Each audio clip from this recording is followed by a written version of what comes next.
Hello বন্ধুরা, আজকের ভিডিওটা শুরু করলাম এখান থেকে, কারণ আজ আমি পাঁচমুড়ার মন্দির যাব। তো যাওয়ার উদ্দেশ্যে আমরা এখন রাস্তার মধ্যে বেরিয়ে পড়ি। তারপর পাঁচমুড়া মন্দির পৌঁছে গেলাম। পৌঁছে যাওয়ার পরে ওখানে বাইরের থেকে ভিউটা দেখতে এরকম ছিল, কিন্তু সত্যি কথা বলতে কি খুব সুন্দর। তারপর ভিতরে প্রবেশ করার পর প্রথমে একটি মন্দির এলাম, তারপরে এখানে রাধাকৃষ্ণ এভাবে স্ট্যাচুগুলো করানো আছে। এটা দেখো মন্দিরটা, তো দেখতে খুব অসাধারণ।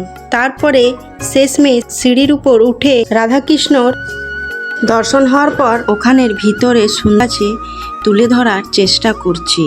রাধাকৃষ্ণর এই স্ট্যাচুটার মধ্যে কি সুন্দরভাবে ঘুরছে, দেখতে অসাধারণ লাগছে। তোমাদের কেমন লাগছে সেটা কিন্তু কমেন্ট করতে ভুলো না কিন্তু বন্ধুরা। এখানে ঠাকুরের নাম করানো হচ্ছে। এখানে সব ভক্তরা গোল গোল করে রাধা কৃষ্ণকে স্মরণ করছে। তো দেখো বন্ধুরা, সব ভক্তরা একসাথে কেমনভাবে নাচ করছে।